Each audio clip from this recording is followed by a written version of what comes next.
જય રામ જય જય રામ શ્રી રામ જય રામ જય જય રામ શ્રી રામ જય જય રામ સચ્ચિદાનંદ ભગવાનની જય. જ્યોતિમૈયાએ સરસ મજાનું તત્વ ઉપરનું નિરૂપણ કર્યું. જીવાત્મા કર્મથી બંધાઈ જાય છે અને હું કરતા ભોગતા નથી, એ જ્ઞાનથી મુક્તિ મળે છે.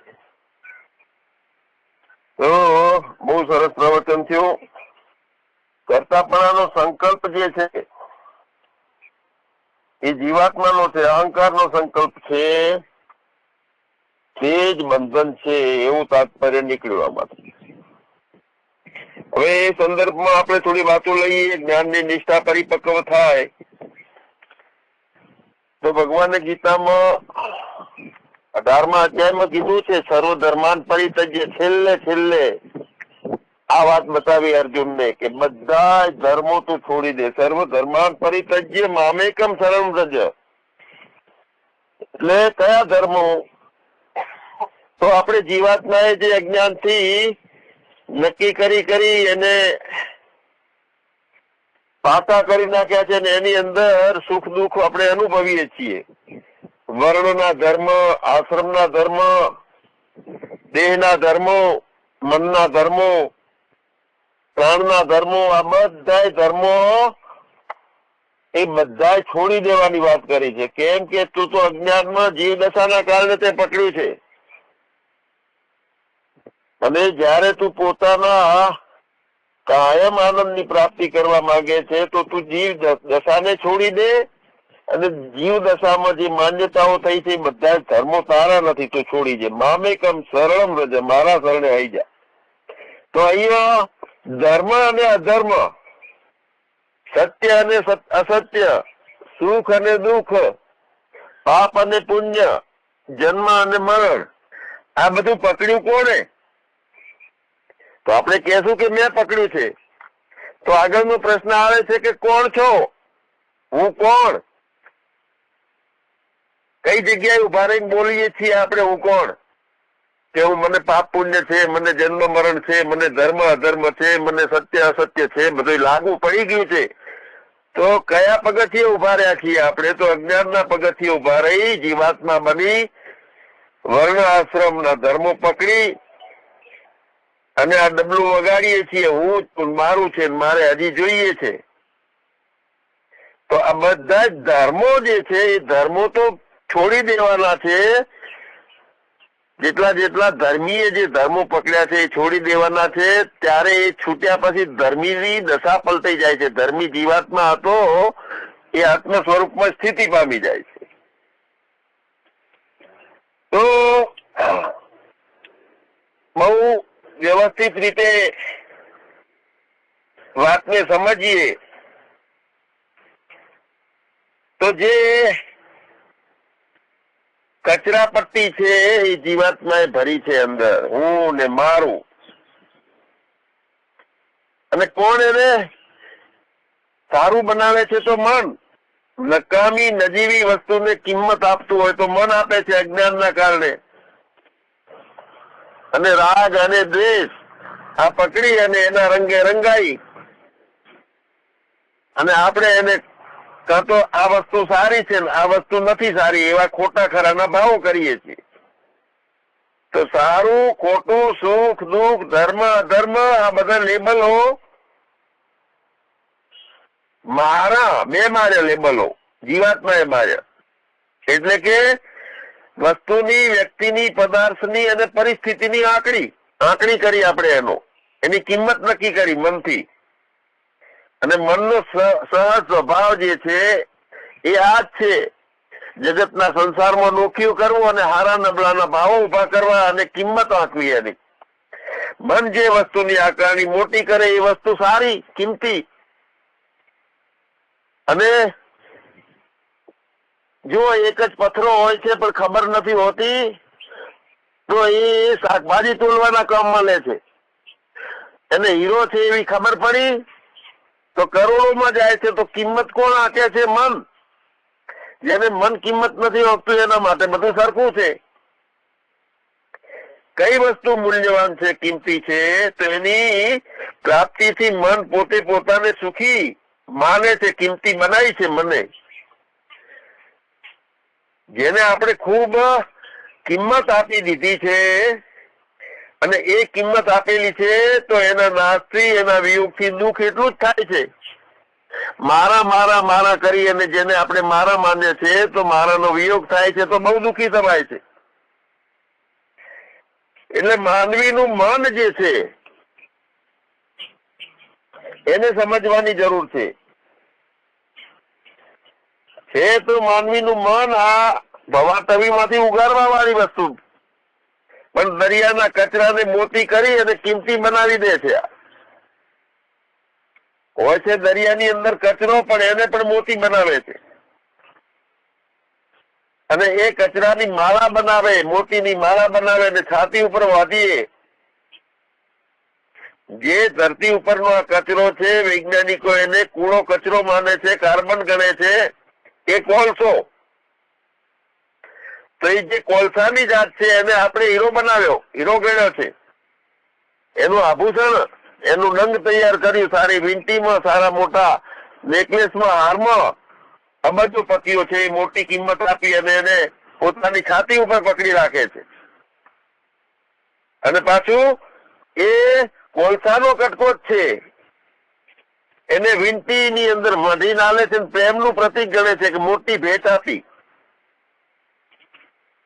તો આ પણ એક સારી વસ્તુની ભેટ આપવાની કિંમત, એ વસ્તુ પથરાની કિંમત, કોલસાની કિંમત હીરા તરીકે થઈ છે. એટલે પ્રેમ ને અભિવ્યક્ત કરવા માટે ભેટ તરીકે એને મોતીની માળા બનાવી, સારી મોતીની માળા બનાવી અને ગળામાં પણ પહેરીએ છીએ. અને આજે જે તે વધારે મૂલ્યવાન કિંમતી હીરો બનાવ્યો એ તો રાજા મહારાજાના માથે ચડી ગયો, મુગટ માથે એને સ્થાન મળી ગયું. વાસ્તવિકતામાં ધરતી અને સાગરનો કચરો, જેને આપણે હીરો કહીએ, તો કાનમાં, નાકમાં કાણા પાડી પાડીને પહેરી દીધા, આપણે શરીરમાં કાણા પાડ્યા છે અને એ કચરાને આભૂષણ તરીકે પોતે સ્વીકાર કર્યો છે. જે ઈશ્વરે આપેલું શરીર એને કાણા પાડી પાડીને નથણી બનાવીને હીરો બનાવીને હરાએ રાખ્યો આપણે. તો માત્ર મન કે છે કે સોનું, હીરા, મોતી કિંમતી છે, માટે કેમ મને નક્કી કરી નાખ્યું એની કિંમત. આપણા સંતો ભજન ગાય છે કે આ હીરો ગુમાવ્યો કચરામાં, કયો હીરો? પોતાના આત્મ તત્વને કોઈ કિંમત ના આપી. આ ભ્રાંતિ છે. કિંમતી પદાર્થોનું સાનિધ્ય સુખી બનાવી શકશે એવું માને છે, પણ એવું નથી. કિંમતી પદાર્થોની આંકડી તો મનથી થઈ છે. વસ્તુનું સાનિધ્ય જેટલું મનથી વધારે કિંમતથી બનાવી છે એ જ એના માટે જીવલેણ નીકળે છે. ભય પણ એટલો જ રહે છે.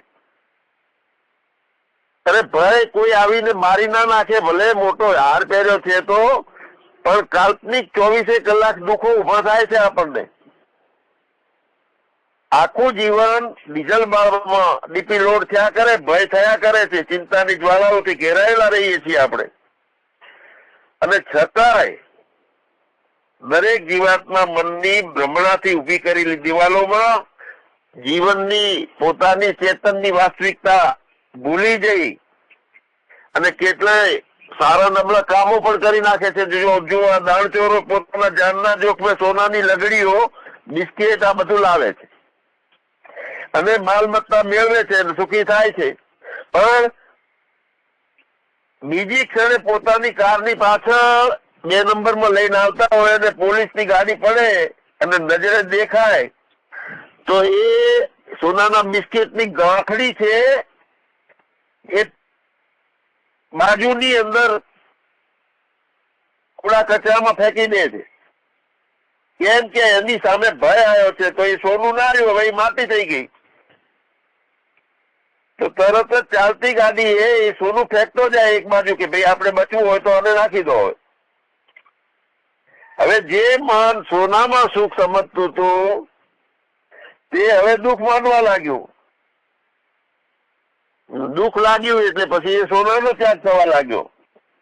તો આ મન ની સંજોગ વસાત વસ્તુની આંકડી અને એ સુખ દુઃખ ની પરિભાષા મને ઉભી કરી છે કે હું દુઃખી છું. એટલે સર્વધર્માન પરિત્યજ્ય મનથી કાલ્પનિક જેટલું જેટલું ઉભું કર્યું એ બધાનો ત્યાગ કરવાનો છે. એક સરસ વાર્તા હતી. એક ઘરનો એક કરતા જતો હતો ટ્રેનમાં બેસી એને એની ટ્રેનમાં સામાન ગોઠવી અને એનો દીકરાનો દીકરો એ પણ ભેગો હતો. બંને જણા જતા હતા. હવે એક નાનકડું પોટકું હતું એ વૃદ્ધ પાસે અને એના ખોળામાં નાખી અને તે બેહી રહ્યો કે આડાવડું મૂકે નહીં એને ભય તો કોક લઈ જશે, સારી વસ્તુ હશે ભાઈ. તો યુવાન એનો જે પોતરો હતો એ વારંવાર એને કહે છે કે લાવો પોટકો ઉપર મૂકી દઉં, શાંતિથી આરામથી બેસો. પણ એ વૃદ્ધ તેને ના પાડે કે ના ભાઈ આમાં જોખમ છે. તો પોટલું સાચવવા માટે ક્યાંય ઉતરે નહીં, જાજરૂ બાથરૂમ ના જાય, પાણી પીવા ના જાય અને પોટલું હાથમાં રાખે અને ક્યાંક ના છૂટકે જવાનું થાય તો એના દીકરાને પેલાને આપી દે કે ભાઈ હા તું હાચવજી પણ બરોબર, કે મૂકી ના દે તો આડાવડું જોખમ છે આમાં. હવે ટ્રેનમાં કેટલા બધા માણસો બેઠા, બધા શાંતિથી વાતો કરે, મજા કરે, મસ્કરીઓ કરે, એકબીજાની ઓળખાણો કરે. તો કોઈને એમનામાં કોઈને જોખમ નતું દેખાતું અને આ દાદાજીને ચારે બાજુ એમ જોખમ ભય ચાલુ. એ સમજાતું નથી કે આ પોતરો વિચારવો પડ્યો કે શું કરવું. હવે રાત પડી તો એ ગયડો તો સુરેતો નથી. ડબ્બામાં બધા ઘસઘસાટ ઊંઘવા લાગે. વૃદ્ધ જાગે. પેલા છોકરાએ વિનંતી કરી કે હવે સુઈ જાઓ. તો આ ઘરડો હતો એ પોટલી માથા નીચે મૂકીને આડો પડે ખાલી. હવે બને એવું કે ટ્રેન જતી એક વગડાની અંદર લાઈટ બંધ થઈ ગઈ, વીજળીની ખામી આવી, ફ્યુઝ બધા ઉડી ગયા હશે તો ટ્રેનમાં બધી લાઈટો બંધ થઈ ગઈ. હવે ટ્રેન જંગલમાં થી જતી હતી, ગતિ ધીરી થઈ ગઈ.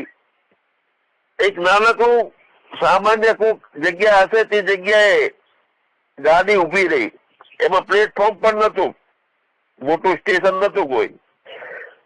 તો ગાડીમાં તો લાઈટ તો હતી નહીં, તો સામાન્ય દીવાની રોશની હતી. એ સ્ટેશન પર હતી એક નાનકડી ઓરડી હતી, દીવો મળતો હતો. સ્ટેશન માસ્ટર એક આટલેટનો દીવાના પ્રકાશમાં લાલ ચંદી દેખાડતો હતો.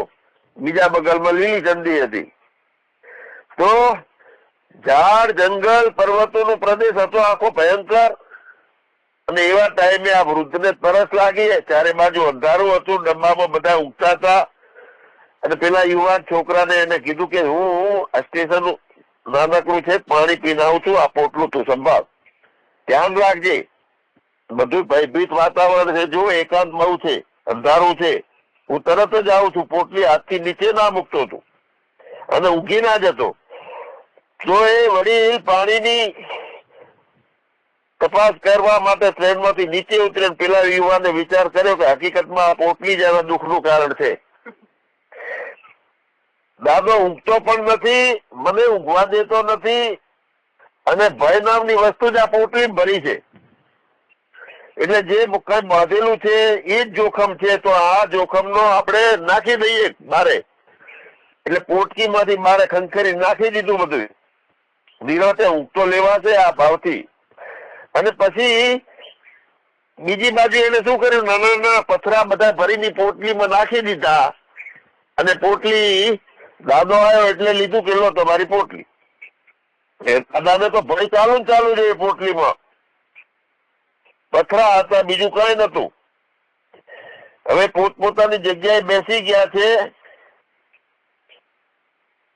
વૃદ્ધ પાછા આવ્યા. યુવાને પાણી પીધું કે નહીં સમાચાર પૂછીને બાજુના પોતાના હાથમાં લઈને કહે છે કે હવે સુઈ જા, જોખમ મને આપી દે તો બધું હું હવે સાચવીશ. બહુ જ અંધારું છે, કોઈ જાગતું નથી, ખૂબ ભયવાળી જગ્યા છે, ટ્રેન ચાલતી નથી, બંધ છે, નજીકમાં કોઈ ગામ હતું નહીં, એટલે થોડુંક ચાલી અને ટ્રેન પાસે જંગલમાં ઉભી રહી. હવે વૃદ્ધને હજુ પણ ભય ચાલુ હતો, એને ખ્યાલ નથી કે યુવાને પોટલીમાં જે હતું દાગીના હતા કે જે કઈ હતું એ નાખી દીધું છે, એના બદલે પોટલીમાં પથરા ભરેલા છે. તો છતાં પથરાના માથા નીચે મૂકી અને ભય તો ચાલુ છે. તો મતલબ અહીંયા શું છે કે ભય, દુઃખ, ચિંતા સોનામાં કે પોટકીમાં કે દાગીનામાં હતો કે મનમાં હતો? સોનામાં સુખ હોય તો ભય શેનો આવે? સોનામાં સુખ નથી એટલે ભય આવે છે. અને સોનામાં જો ભય હોય તો દાગીના નાખી દીધા પછી ભય તે જતો રહેવો જ હોય. તો હવે પથ્થરનો પણ ભય લાગે છે, કાલ્પનિક ભય છે, બધા જે છે મનમાં છે. એટલે સર્વ ધર્માન પરિત્યજ્ય મામેકમ શરણમ વ્રજ. મનના બધા ધર્મો જે સુખ દુઃખ ભય વસ્તુમાં નથી, મનમાં છે. સારું ખોટું, લાગણીઓ, દયા ભાવ આ બધું મનમાં છે. મન જેની વધારે કિંમત કરે તે સારું છે, અથવા જે વસ્તુ વ્યક્તિ કે આવેલી પરિસ્થિતિમાં વ્યક્તિને રાગ અને આસક્તિ પ્રેમ થાય છે તે બધું સારું કે નબળું થઈ જાય છે. અને મન જેની કિંમત ઓછી કરવા માંડે એટલે એમાં દ્વેષ થઈ જાય, અણગમતું થઈ જાય, ખોટું ખોટું ખોટું આવી રીતનું ચાલુ થઈ જાય. જે વસ્તુ સારી લાગતી હોય તે ખોટી થઈ જાય. તો મન જાતે જ સારા અને ખોટાની વ્યાખ્યા કરી અને વસ્તુ વ્યક્તિ અને પરિસ્થિતિમાં પોતાની જાતમાં વણી લે છે. સુખ અને દુઃખ પોતાની દ્રષ્ટિ પ્રમાણે, પોતાની વ્યાખ્યા મુજબ સારું ખોટું, સારી વસ્તુ વ્યક્તિ, સુખ દુઃખ આ બધા ભાવો પેદા કરે છે. જેને ખોટું ખરાબ અને ગમતું નથી એવું માન્યું તો એનાથી મન પાછું દુઃખી.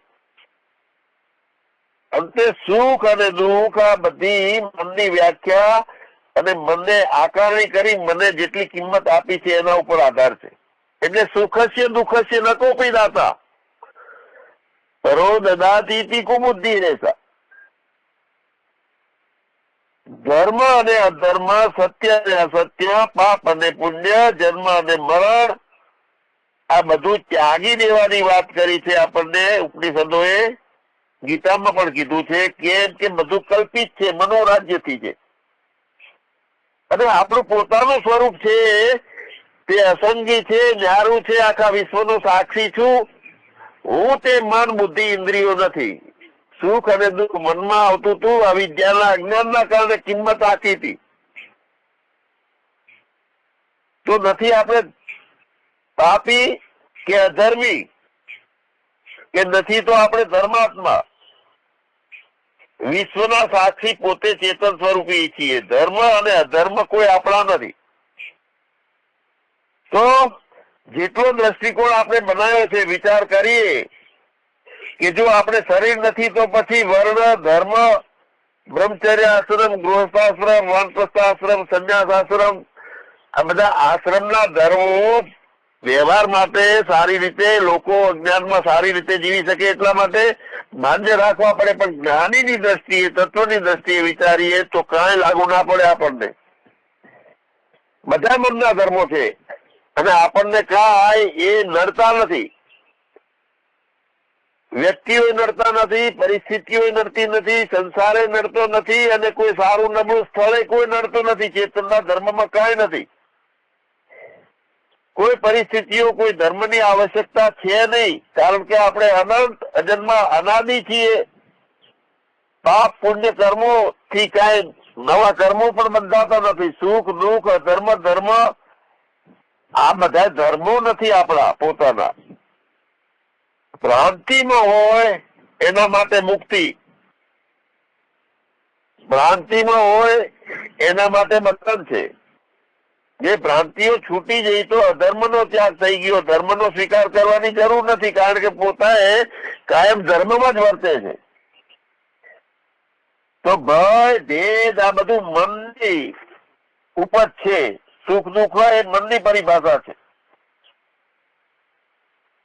કેટલો કચરો ભર્યો આપણે વાસ્તવિકતામાં પોતાનું મુક્ત અવસ્થા જે છે એ અવધૂતી અવસ્થા છે.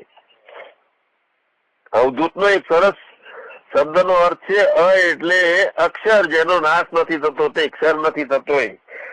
અને છેલ્લો અક્ષર છે ત એટલે તત્વમાંથી તે તું છે એવા મહાવાક્યથી બ્રહ્મરૂપે પોતાને જાણ્યો. અને ત વચ્ચે છે વધુ હોય એટલે ઓમ ભર્ગો વરેણ્યમ. વરેણ્યમ કહીએ છીએ ને, વરેણ્યમ એટલે પૂજનીય, અને ધુ એટલે માયાથી ધૂર્તથી પર એવો સંસારથી મુક્ત. એટલે અક્ષર સ્વરૂપે પૂજનીય, માયાથી કે સંસારથી મુક્ત અને બ્રહ્મ રૂપે જે થયો છે તેને અવધૂત કીધો છે. અને અવધૂત એટલે સાક્ષી, માત્ર જગતનો વિશ્વનો સાક્ષી. જે કઈ ઘટનાઓ ઘટે છે એમાં આપણને કઈ લેવા દેવા નથી, ક્યાંય બંધન સ્વીકારતો નથી અને મુક્તિ માટે દોડતો નથી. કોઈ એને સફળતા અને નિષ્ફળતાનો કોઈ પણ વિજય કે જયનો પોતાનો ધર્મ છે જ નહીં. એને નથી નિષ્ફળતાના કારણે દુઃખ આવતું, સુખમાં છકી નથી જતો અને દુઃખમાં નિરાશ નથી થતો. જયારે જયારે કોઈ વસ્તુમાં વિજય મળી જાય છે તો એનો નશો ચડે છે, કોઈ મહંત બની જાય તો નશો ચડે, કોઈ જીત મળી જાય તો નશો ચડે છે. તો નથી દુઃખ નામનો નશો ચડતો એને નિષ્ફળતાના કારણે, કે જેને સફળતાના કારણે સુખનો નશો ચડતો નથી. તો સુખ અને દુઃખનો નશો એ અહંકારમાં જીવાત્મામાં ચડે છે. તો નશાથી રહિતની અવસ્થા સાક્ષીની પોતાની, તો એનું નિત્ય મસ્તીથી ગગન વિહારી બની જાય. મુક્ત પંખી નિત્ય પોતે પોતાની મોજમાં મગન થઈ અને ગગને ઘૂમતો પણ ક્યાંય બંધાયેલો નહીં એવું પોતાનું સ્વરૂપ, સહજ અવસ્થાનો ધર્મ પોતાનો, બધા લેબલો ધર્મના અધર્મના, પાપ પુણ્યના, સારા ખોટાના બધા લેબલો પોતે પોતાનામાંથી કંકેરી નાખ્યા. અને કોઈ કચરો ભરવાનો કે કોઈ પણ દુન્યવી વસ્તુ જે સંસારની છે એમાં સુખ છે એવી સહેજ પણ ભ્રાંતિ રહેતી નથી. સચ્ચિદાનંદ ભગવાનની જય. સદગુરુ દેવની જય.